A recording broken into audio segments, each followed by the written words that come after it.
and welcome to our Waltham Public Library program, Juneteenth, with Dr. Kelly Carter Jackson. This is the final program in our series, A Year of Black History. My name is Deborah Hoffman, and I organize programs and events for the library. Thanks for tuning in. Before we start, I want to let you know how the evening will go. Our speaker will do a 30 to 35-minute presentation, and then she'll field questions. To ask questions via the chat function, use a Google account to sign into YouTube. Feel free to write your questions at any time, and then I'll read them during the Q&A. Kelly Carter Jackson is an associate professor in the Department of Africana Studies at Wellesley College. She is also a former Newhouse Faculty Fellow for the Center of the Humanities at Wellesley College. Carter Jackson's research focuses on slavery and the abolitionists, violence as a political discourse, historical film, and Black women's history. She earned her BA at her beloved Howard University and her PhD from Columbia University, working with the esteemed historian Eric Foner.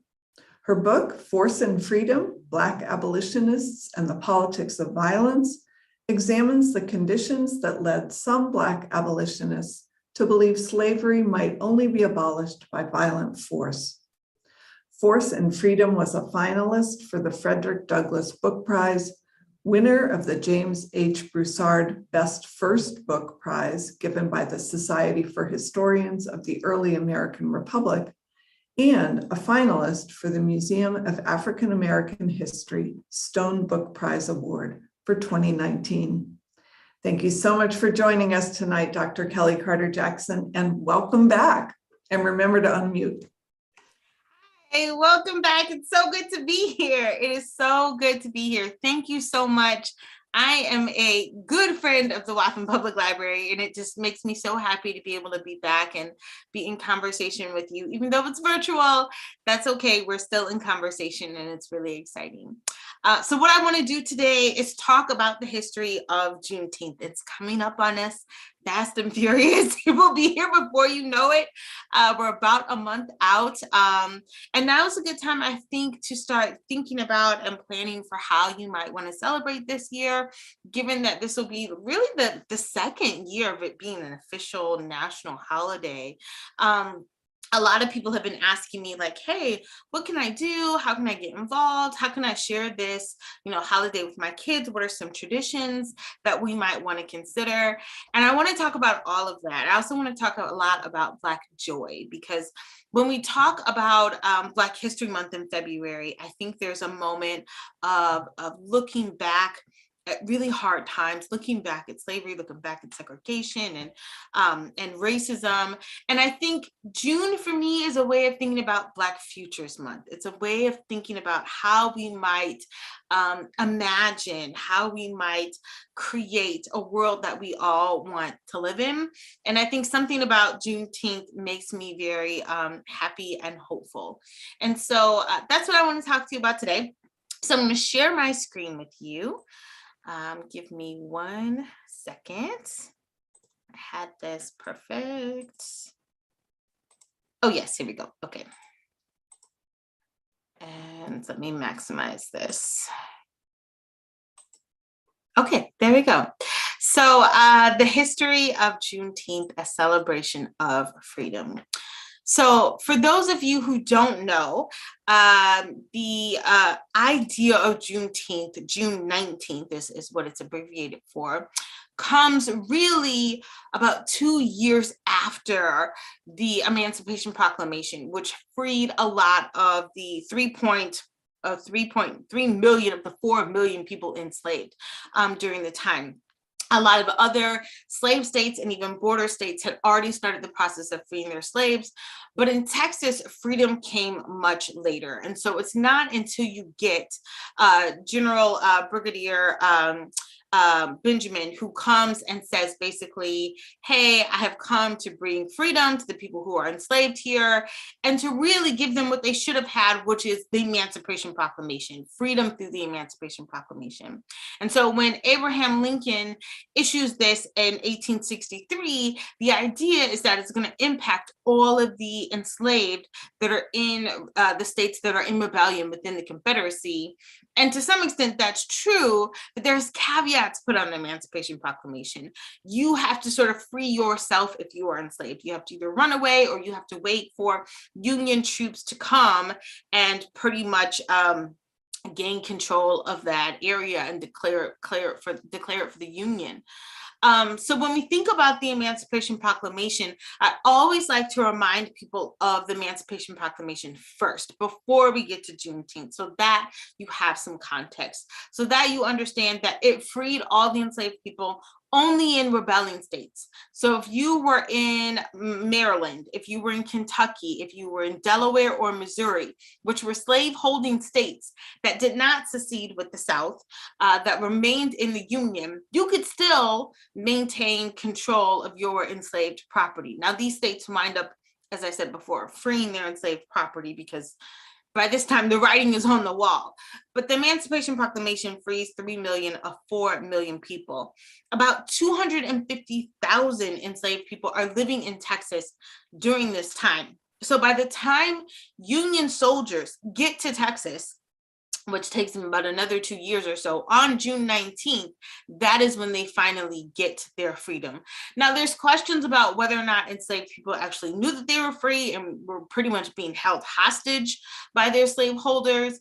I think there's a lot of truth to that as well. But there are some people who had no idea that freedom was at hand, and this was the first moment for them that they really get to understand, wow, slavery as an institution is finally over. And then, of course, it's not until the 13th Amendment passes, that's in December of 1865, so about 6 months later, where all slavery is abolished in all US states wholesale. But it takes a while to get to this process. But what I think is interesting about this, moment is that in Texas, it becomes its own sort of unique holiday. Juneteenth really commemorates the official end of slavery in Texas, in which people are, celebrating, and they're singing songs, and they're looking for their family members, and they are cheering General Gordon Granger, who arrives in Galveston, Texas, to basically proclaim that the war is over. He issues order number 3, beginning with these words: the people of Texas are informed that in accordance with the proclamation from the executive of the United States, all slaves are free. All slaves are free. And so this becomes an official holiday. It starts getting celebrated within the first, year or so. 1866, people are celebrating Juneteenth. It becomes an official holiday in Texas in 1980. So almost 30, 40 years, gosh, I'm dating myself, 42 years, I would say it's been a state holiday in Texas. The Lone Star State is interesting. I want to put this quote up here because this is from a former enslaved person who gave testimony about Juneteenth. This is a man named Felix Haywood. And he says, the end of the war, it come just like that. Like you snap your fingers. Hallelujah broke out. Soldiers all of the sudden was everywhere, coming in bunches, crossing, walking, riding. Everyone was a singing. We was all walking on golden clouds. Everyone went wild. We was free. Just like that, we was free. And I use this quote because it is so powerful to hear from enslaved people themselves describing so beautifully, so poetically, what it meant to know that you were now in control of your body, that you were not in control of your children, that you could go wherever you wanted, that you could be paid for your labor, that you should be paid for your labor. All of that meant so much to formerly enslaved people. And so this is a picture of the celebration. These are people who are carrying copies of the Emancipation Proclamation. This is in 1864, but you can see it's all Black people, and they are waving flags, and they are waving copies of the paper, and they were calling out Lincoln's name. And it is just jubilation, pure jubilation. And I would say it's interesting too, because after, sort of the party subside, the first thing that people want to do is find their kin. They want to find their mother or their brother or their sister or the person who was taken from them. And they want land. They want to become full-fledged citizens of the United States and really occupy every sense of that meaning, every sense of that identity. This is another great picture. I'm going to have a lot of pictures in this particular talk, but I think it's great to be able to see this is a early image. This is 1880. This is Emancipation Park in Hurston, Texas, where a group of formerly enslaved people are celebrating Juneteenth. And what I love about this picture is that even though it's grainy and it's sort of hard to, make out, everyone is impeccably dressed. Everyone is in their Sunday best. Literally, they're wearing their hats, both men and women. They have, these white dresses that have been pressed perfectly. And that this is a moment that really symbolizes something special in which the entire community comes together to celebrate. And Emancipation Park is still a place in Hurston, Texas, where people celebrate. So if you go there today, you can really see the park. It's become a place that's really just a recreational space. There's a pool there, there's tennis courts, all of that. But in the 1870s, a group of former enslaved people pooled all of their money together and paid $800. They raised this money so that they could purchase Emancipation Park and host future Juneteenth celebrations and what really becomes modern day Hurston. And I've been to this area before in Hurston. It is so nice. If you're ever in the Hurston area, it's worth going to. There's plaques, there's information about this. You can go to, there's a Black History Museum in Hurston where you can find out about like the Buffalo Soldiers and really the history of Black people in Texas that I think is different from a lot of other histories in other states, because slavery plays out so differently there. I think it's also important to understand that right after you get the Emancipation Proclamation and you get Juneteenth, you get, for the first time, there are 3 new amendments added to the Constitution. And this is important too, because, Lincoln wavered about this a little bit. He wasn't sure about adding amendments because he thought, well, this is a big deal. We add this to the Constitution. I mean, it is set in stone. But, people rallied so much to have the 13th Amendment, and not just the 13th, but also the 14th. The 13th Amendment abolished slavery, except in the form of incarceration. And I think that's really important to talk about when we think about, mass incarceration today, and the fact that there still is a slavery of another name, of a different form. But as it goes, as it falls outside of incarceration, the 13th Amendment abolishes slavery. The 14th Amendment granted citizenship to all people, either born or naturalized in the United States. It gave people due process. It gave people, rights and privileges. And the 15th Amendment really guaranteed that no American would be denied the right to vote based on race, not sex. That's really important. Some women are voting, but universally or nationally, women are not voting until, 19 or 1920. But I think all of these amendments are really important. They come in pretty rapid succession during the Reconstruction period. So I want to talk about the benefits of Reconstruction, because you can't really understand the jubilation that comes along with Juneteenth until you understand all of the amazing things that happened in Reconstruction, which is this really short period of American history that I think is probably the least discussed and least understood aspect of American history. We should spend just as much time on Reconstruction as we do on the Civil War, in my opinion. But I think oftentimes it gets left out because there have been debates in the decades past about whether this was a success or whether this was a failure. I look at it very much as a short-lived success. You don't get Reconstruction anywhere else in the Atlantic world. You don't get people that were formerly enslaved now being elected officials, being senators in that short amount of time. So I'm going to highlight some of the things that Reconstruction does. First, you get your first universal primary education system, and this is big. It establishes the right for free public education for primary schooling in all states for all children. So for the first time, not just white children are getting an education, but Black children are getting an education.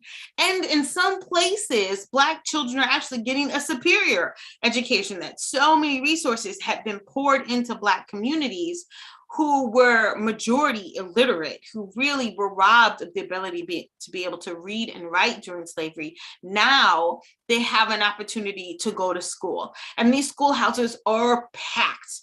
And you have teachers that are coming to the South like missionaries, really, to educate formerly enslaved people.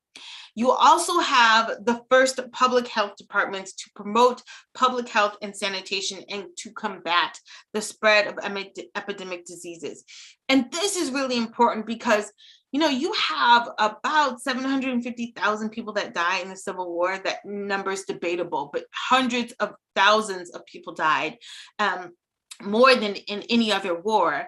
And most of the people that are dying because of disease. It was almost better to be like shot and killed instantly than to get cholera or tuberculosis or typhoid or some of the diseases that were endemic to war, because you did not have an opportunity to be clean and sanitation and proper instruments that could aid in your recovery or your health. And so having public health departments to make sure that the public stayed healthy was so important.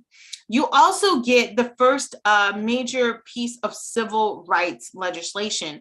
The Civil Rights Act of 1875 is the last piece of Reconstruction legislation, and it outlawed discrimination in public accommodations. So hotels, transportation, opera houses.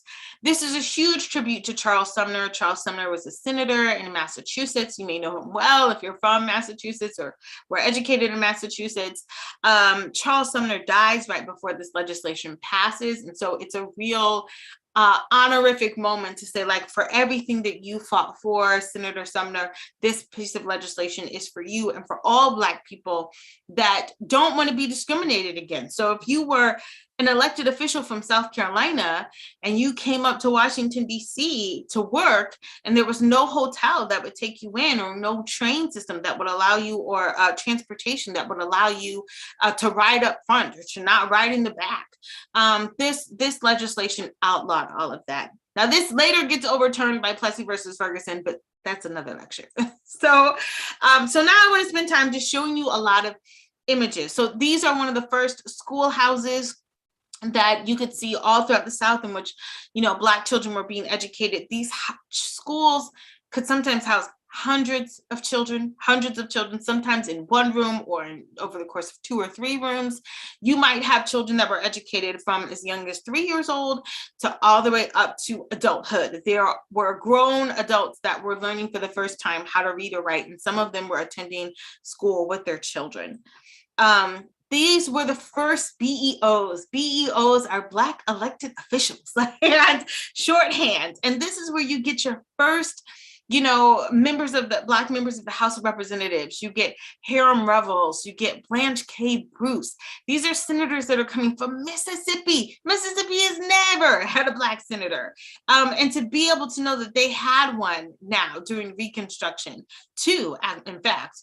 And other elected officials like Robert Smalls coming from South Carolina, who becomes one of the first Black members elected to the House. And then you have local officials as well that are operating at the state level. But again, remarkable, because you don't see this in Jamaica or Brazil or Cuba. The only place you might see this is like Haiti, because it's an all-Black nation, but you don't have enslaved people operating in political spaces so soon, so quickly after slavery. Banking also becomes a big part of understanding Black citizenship and freedom. The first thing people want to do when they get their first wages is put it in a safe space, is put it in a place where it can be protected, put it in a place where it can also grow. So some of the first Black banks start during Reconstruction, and newly freed enslaved people want to put their money in a Black bank. There's a really great book oh my gosh, I'm forgetting the name of it. I think it's called Banking on Freedom. It's written by a great historian friend of mine that just talks about the first banks and that women were a part of the first banks as well. I love that this is not just all men, but women are at this table because women were controlling a lot of the pocketbooks. And women were basically saying like, hey, I will control the money of this household. I will say where investments get made, so forth and so on. And I think that it's a tragic history as well, because a lot of these banks also go under. A lot of these banks don't get supported by the federal government, especially during the Great Depression. But initially, these banks really do provide a lot of hope and faith in the economic system and the idea that Black people could accumulate wealth. There's a really good quote. This is by Thomas Miller of South Carolina, and he says something that I think is so powerful. He says, we were 8 years in power. He's talking about Reconstruction. He says, we had built schoolhouses, established charitable institutions, built and maintained the penitentiary systems, provided for the education of the deaf and dumb, rebuilt theories. In short, we had reconstructed the states and placed it upon the road to prosperity. If there was one thing, and then this is what Du Bois says, if there was one thing that South Carolina feared more than bad Negro government, it was good Negro government. This is W.E.B. Du Bois saying this, and this is Thomas Miller writing about all of the successes, all of the wins in this moment right after slavery ends. And what's interesting is that the problem, if you want to call it a problem, is that having these banks, these schools, these elected officials, they exploded the myth of Black inferiority. And they also exploded the myth of white superiority, because if now Black people can come out of slavery with nothing, and reconstruct the country and build educational systems and hospitals and banks and have churches that are thriving, if they can do that, then what does white supremacy mean? It means it's not true. It means it's a lie. And so, you cannot have something like this succeeding if you are a white Southerner or even a white Northerner that wants to uphold the status quo. And you feel threatened at the fact that Black people may now be competing for the jobs that you have or want. So this is where you start to see Reconstruction end. This is where you start to get Plessy versus Ferguson. A lot of the radical Republicans that were leading the abolitionist charge and the Reconstructionist charge, they're old, they're dying off. Lincoln has been assassinated. Now Andrew Johnson is president, and you don't have, you don't really have anyone who's going to go to bat for Black people anymore. And then this is where Du Bois has this great quote where he says, the slave went free, stood for a brief moment in the sun, and then moved back again toward slavery. And you start to see a rolling back of a lot of Black freedoms, a rolling back of a lot of guarantees that would have protected Black rights. And then you really start to get, as you get into the early 20th century, white supremacist violence wholesale. And there's been a through line, I think, throughout American history of going from, the institution of slavery and having a moment where Black people were sort of on the come up. And then you get the Nadir period. You get this period, which is seen as the worst period for race relations in American history. You get lynching, which is so common throughout the South and the North, in which 2 Black people are lynched basically every week for about a 40-year period. You have places like Tulsa, Oklahoma that are firebombed. The only time, or one of the few times we can think about the fact that America has been bombed is on its own citizens, its Black citizens.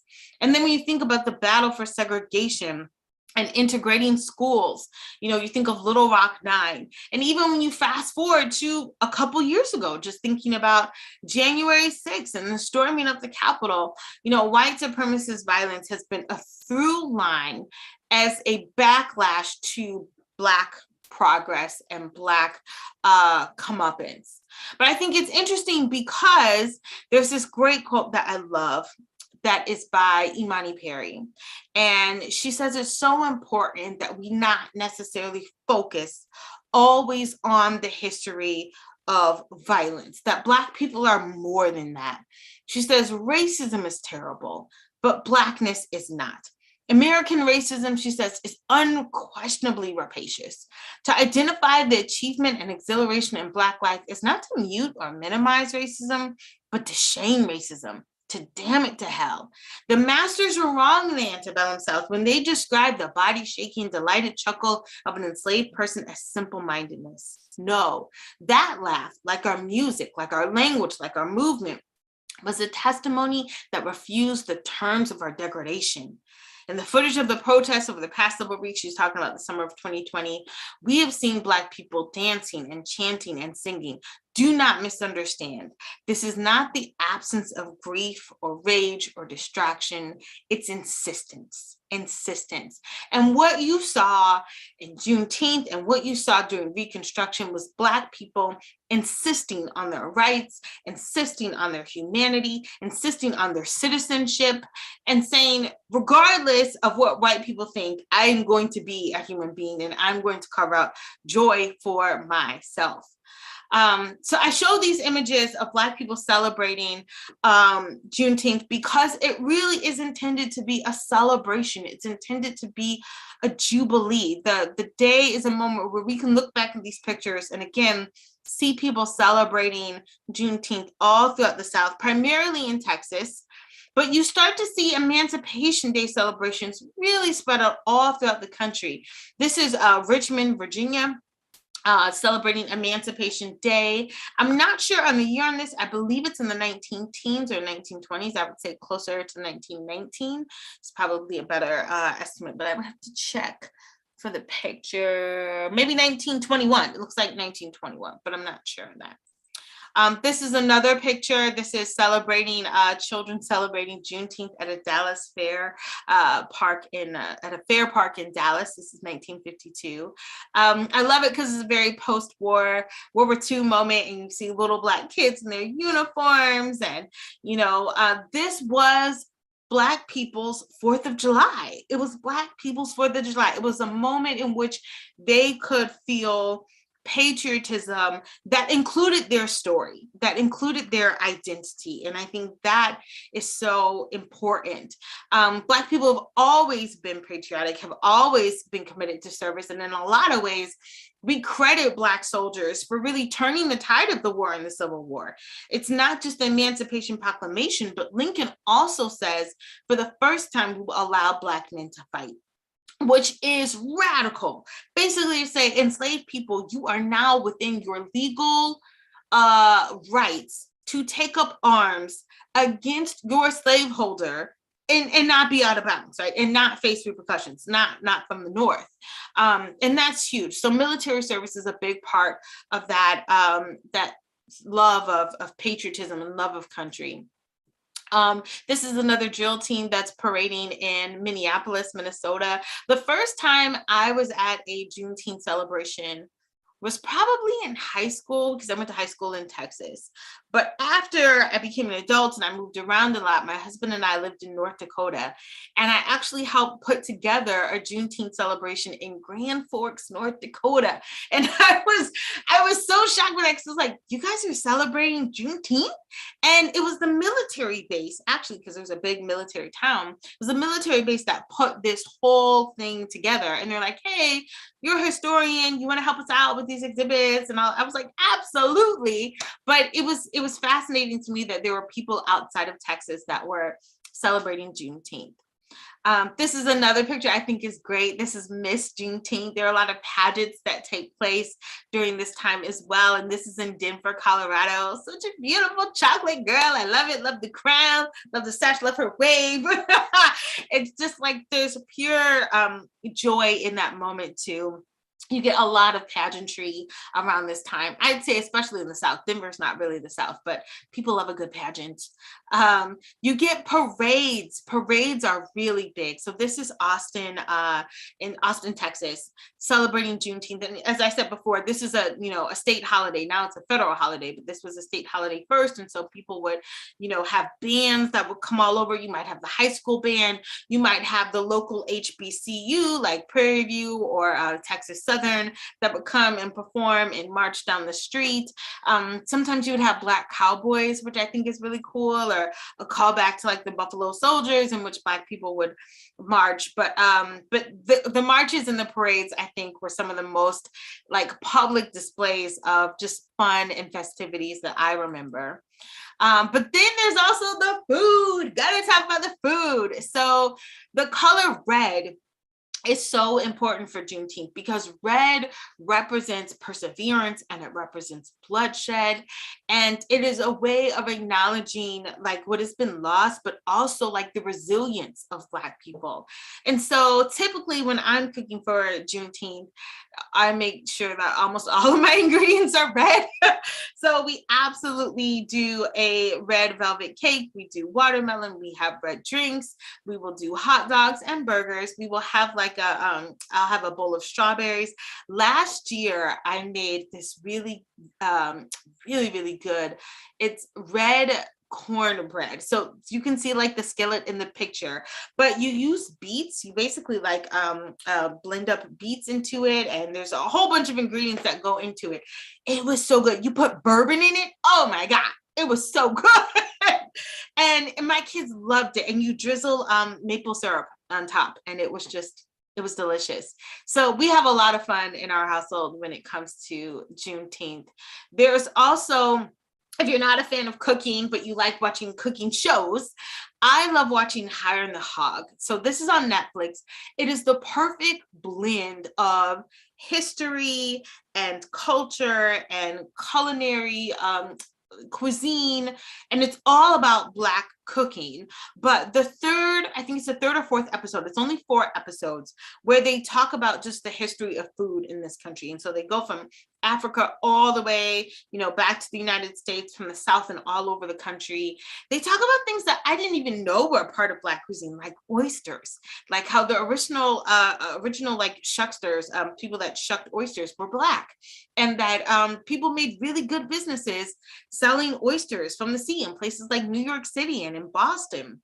And I thought that was just fabulous. There's also other recipes that I thought, my grandmother had passed down to me. And so this documentary was just so, so good. And it's something I kind of want to watch with my family every year, like just make it a tradition to watch all 4 parts or maybe 1 part. I also love that they talk about the presidents as cooks. They talk about George Washington's chef and Thomas Jefferson's chef. And their stories are just really remarkable. You found out that macaroni and cheese was invented by Black people. The staples that we eat are Black culinary creations. There's also the Juneteenth flag, which I think is really special. So the Juneteenth flag was created by a man named Ben Haith in 1997. And he's a Boston-based illustrator, so local. And Lisa Jean Graff also worked with him on this flag. I'm going to try to point out like all of the symbolism. So the star represents the Lone Star State. It represents Texas because that's where Juneteenth starts. And then the outer stars on the end represent the other 50 states. The outer star is also a nova, a term that astronomers use to mean a new star. So on the Juneteenth flag, this represents a new beginning. And African Americans in Galveston throughout the land are really thinking about this new moment, this genesis for Black people.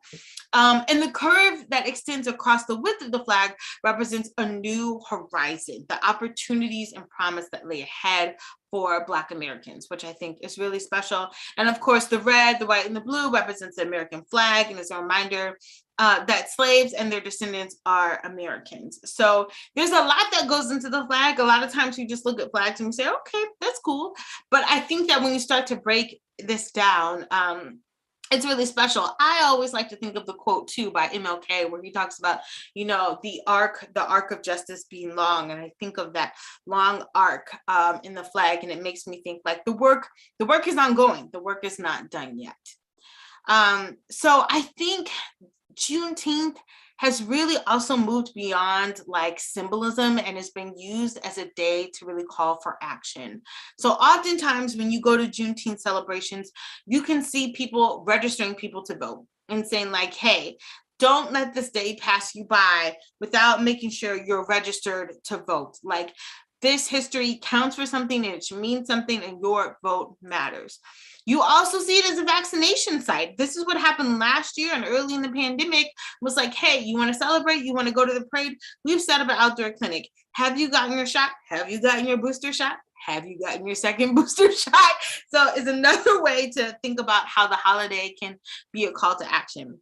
But also, I think reparations is another way where people have really said, we need to move this conversation forward. We need to stop having conversations and start having policy. Let's think about how we can really, take our words that we are all throwing around and really put them to work for something. Ta-Nehisi Coates and other scholars have really been at the helm pushing for reparations, and really just to get some sort of legislation on the table to even for that to be discussed.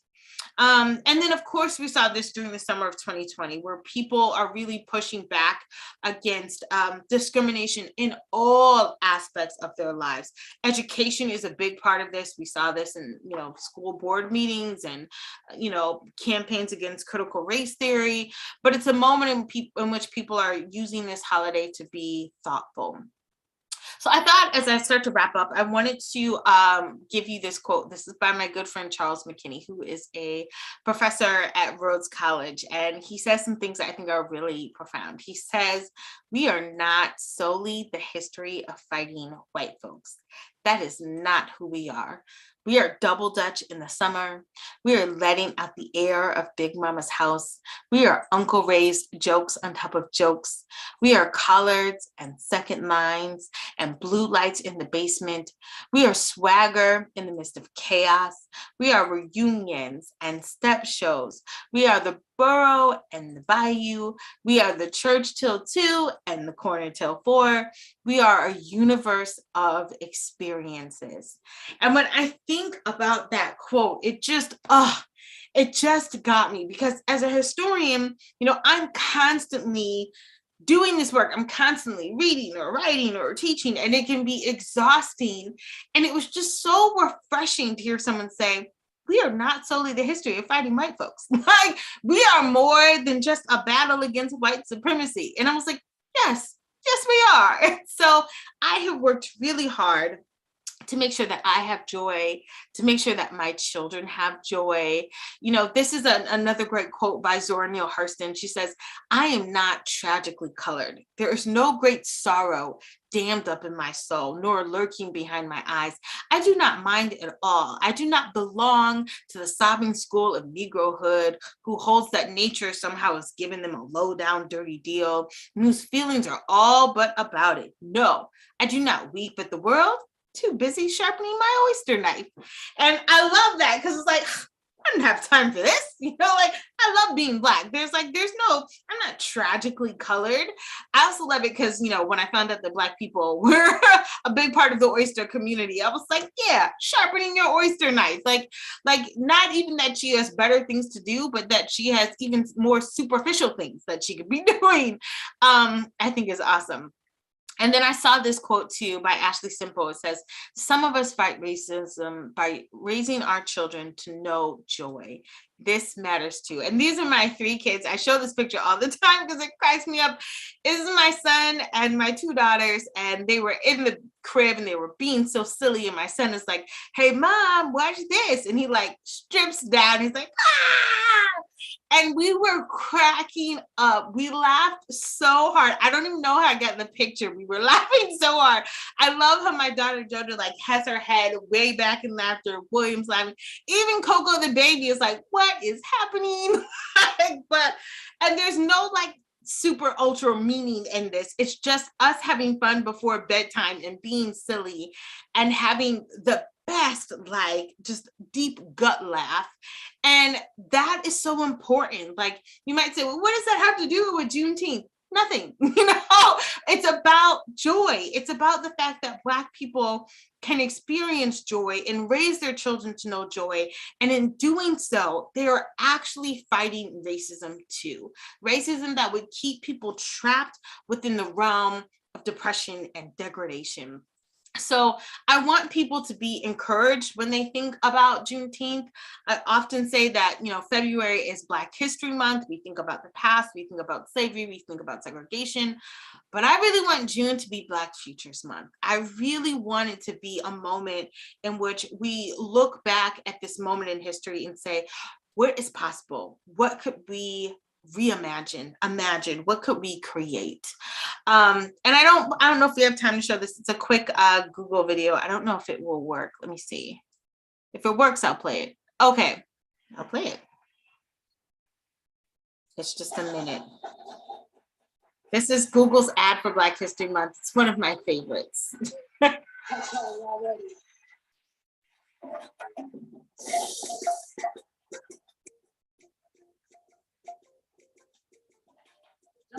All right.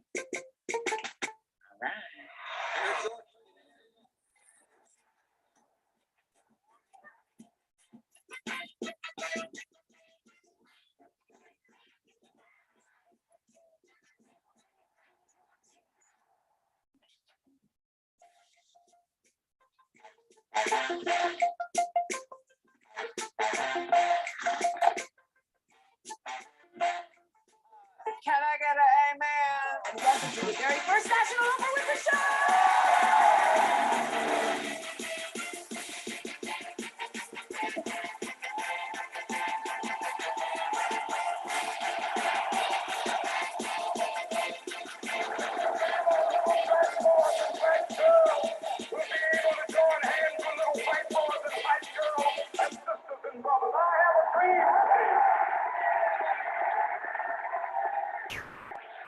I love this video. I absolutely love it. I mean, it just gives me chills.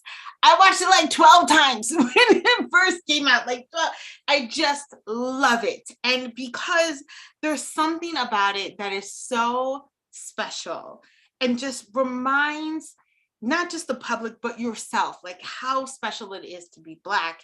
And if you're not Black, how special it is to be in a country in which we get to benefit from the contributions of Black people, from the contributions of Black activism and Black inventorship and leadership, it just, and sportsmanship. I mean, it is so touching and moving. It almost moves me to tears. The first time I saw it, it did move me to tears. So I want to end with this. This is the work-weathered hands of Henry Brooks. He's a formerly enslaved man from Georgia, from Greene County, Georgia, in 1941. And I think it's just so important to end with him because I think, when we look at these hands, this is our past, but this is also our present, and it is also our future. And it is so important that we remember that Juneteenth is about a lot of different things for people. That for some people, Juneteenth is about a dream. For some people, it's about a delay. For some people, it's about celebrations. But W.E.B. Du Bois has this great quote where he said, "For this is a beautiful world. This is a wonderful America, which the founding fathers dreamed until their sons drowned it out in the blood of slavery and devoured it in greed." But Du Bois was hopeful. He then added, "Our children must rebuild it." He requested that the dead rebuke the blind who think that what is will be forever. He concluded, "Teach is forever dead. There is no dream but deed. There is no deed but memory." And when I think about this quote, I think about the fact that, we can talk all day long about sort of I have a dream and this sort of nostalgia for the past, but it's not really about what we dream about. It's really what we do, is what we do. And then even furthermore, you might say it is not necessarily what we do, but how we remember what we did. And I think that's also what the memory part comes in for, which is why holidays are so important, because they compel us to remember. So Juneteenth for me is really about dreams. It's about deeds, it's about delays, but it's also about delight. And however you find this holiday, however you meet it, however you choose to face it, I hope that you will be mindful of these things. So that's all I have. I'm happy to take questions. We have about 20-ish minutes, 18 minutes or so. But that's my story and I'm sticking to it. Thank you so much. That was wonderfully told, and great images. And I loved all those quotes, and you really conveyed the joy of this holiday. Yeah. I have, like, the next time I'll have to include it in my slides. There's a picture. So I got like a Juneteenth coloring books for my kids. So we colored all these pictures and flags and stuff. And I have my daughter like with a red popsicle, like holding up her like colored picture of a Juneteenth flag. It's the cutest, but it's a lot of fun. And I think it's a holiday that, you know, you can introduce to kids. My kids are small.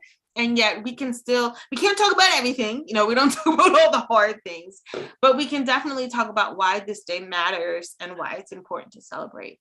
Yeah. We do have some questions for you. Okay. So I think we should get to those. Yes. How did the newly freed people collect money to buy land for the Juneteenth celebration? That Emancipation Park you talked about. Yes. In fact, how did they get money for anything? The 40 acres and a mule didn't happen, so it must have been so hard. Well, they're right about that. 40 acres and a mule happens and then it doesn't. So in some ways, enslaved people are given land. They are given wages, so to speak, and even, you know, like animals and things like that. A lot of the formerly slaveholders had their stuff confiscated, and basically, you know, Union generals were like, here, you take this, sort of divvying up the land.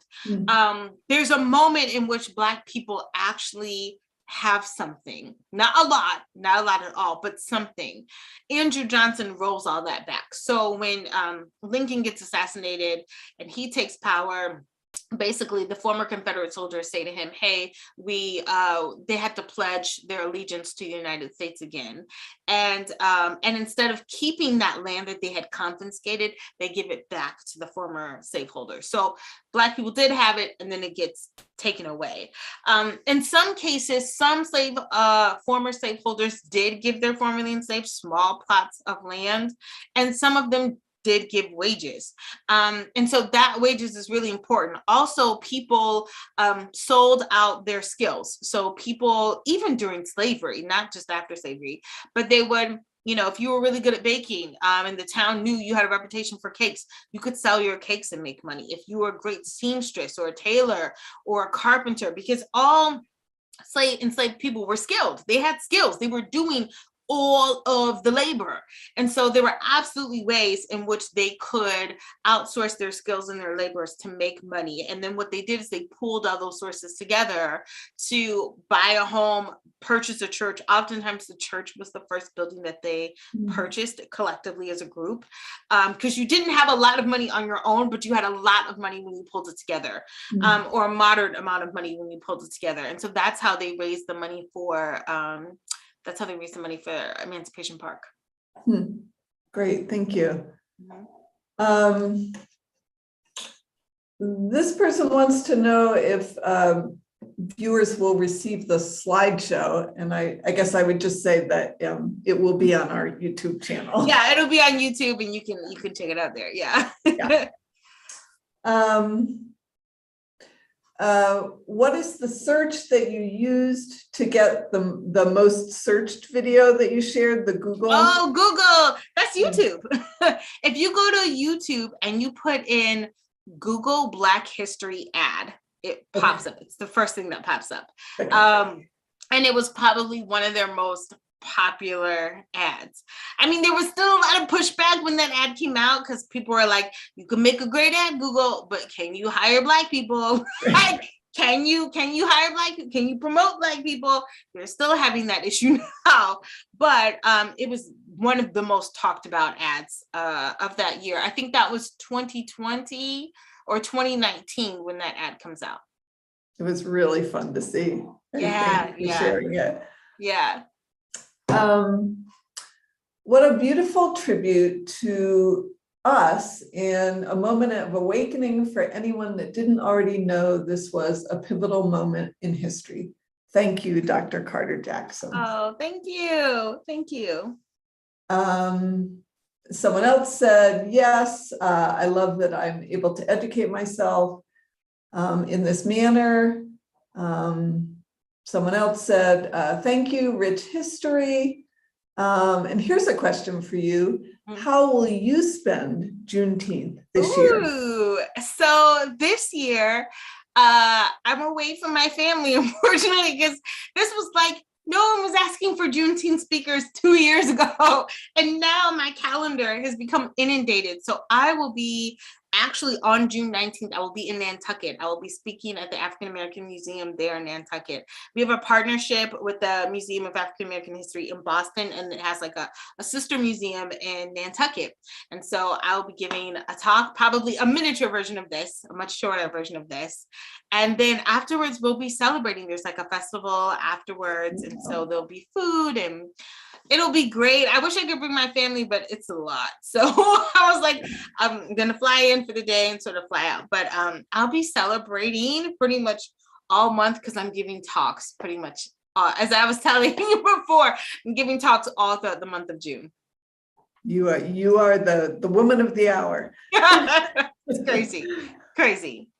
Do you have a sense of how many cities across the country have sort of formal Juneteenth celebrations? Oh, yeah. So this was, I don't know if the site is still up or they probably have altered it, but like during the first year of the pandemic, in 2020, you know, George Floyd died on right during Memorial Day. And so leading up to Juneteenth, the pandemic was still raging and people were trying to figure out how can I celebrate this? And there was a lot of virtual stuff.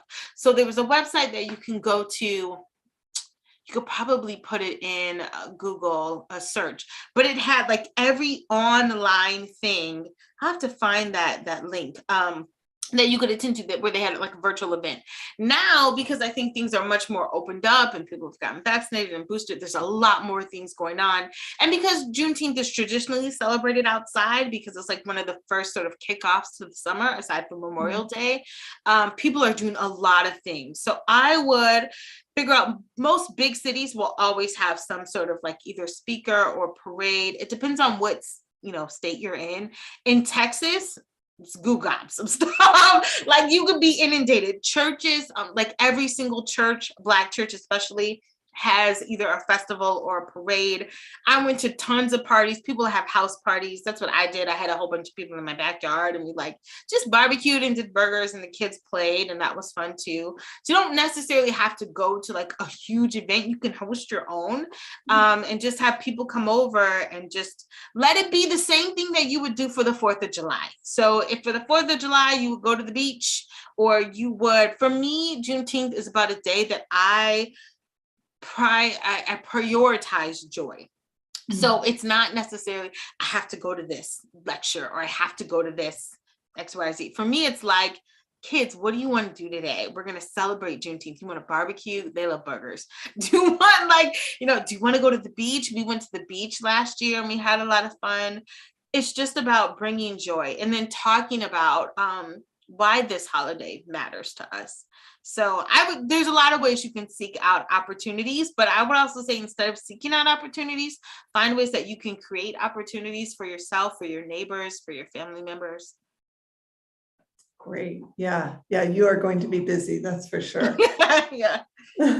I loved what you were saying about how many Juneteenth celebrations are incorporating things like voter registration and vaccination. Yeah. Do you foresee issues with voter registration in particular because of all the laws that are being passed to suppress? It's now more than ever. It's so important that people are registered to vote. And I really hope that this holiday brings another boon of unregistered voters to now be registered to vote. You've seen that a lot in Georgia, like the mobilization that they're doing in Georgia is just incredible. I mean, I'm on an email list. I get inundated with emails about Stacey Abrams and all that they're doing, but Stacey Abrams really, I think, is so responsible for a Biden victory because of what she did to empower people to vote all across the country. And so that mobilization is everywhere, and it's all throughout the year. But because we're coming up on the primaries and all of this, and the midterm elections, I think you'll see a lot of it this Juneteenth. And that to me is really exciting. You know, I always feel like it's good to get people empowered, and to get them involved and to feel active in their own citizenship. But even for the vaccine, while many people have gotten vaccinated, certainly in places like Massachusetts and stuff like that, there's still a lot of pockets of places outside around the country, you know, that don't have high numbers of vaccinated people. And it's not too late. It's never too late to get vaccinated. And so, you know, I hope they're still doing that this year too. Yeah. Because it's still needed. It's still needed.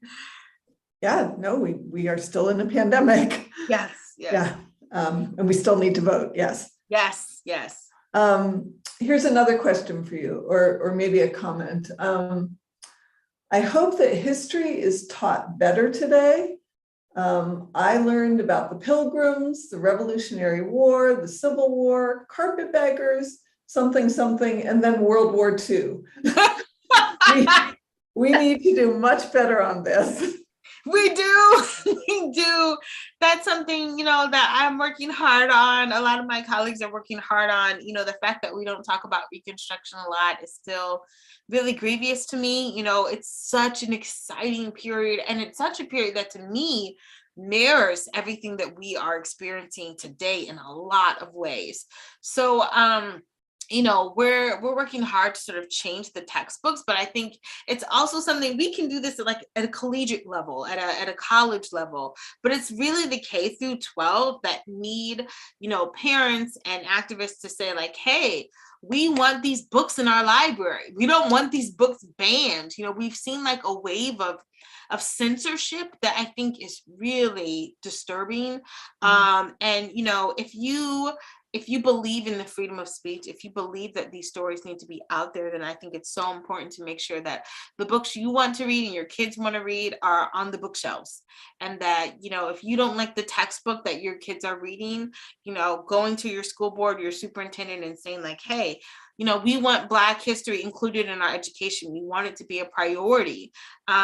It's a really big deal. I'm on a board now working to make sure that African-American history gets added to AP courses so that now you can get college credit for taking African-American history. That's something that scholars across the country are working on now for high school students. But it's hard to penetrate because it's like big pharma. You know, these textbooks are a big industry, and it is so hard, you know, to penetrate them and to get these stories in there. Yeah. Well, I think that's a great call to action to end on. Yes. Vote, register to vote, get vaccinated, and then also find time for joy. Also find time to celebrate the fact that, you know, there is much to be happy about, even in the midst of chaos. Thank you so much again for speaking as part of our series, for being our finale. It's always been wonderful to work with you, and I really appreciate your time tonight. Thank you so much. I wish you all the best and a happy Juneteenth. Thank you, and you too. Yes. And good night, everyone. Thanks for tuning in. Bye.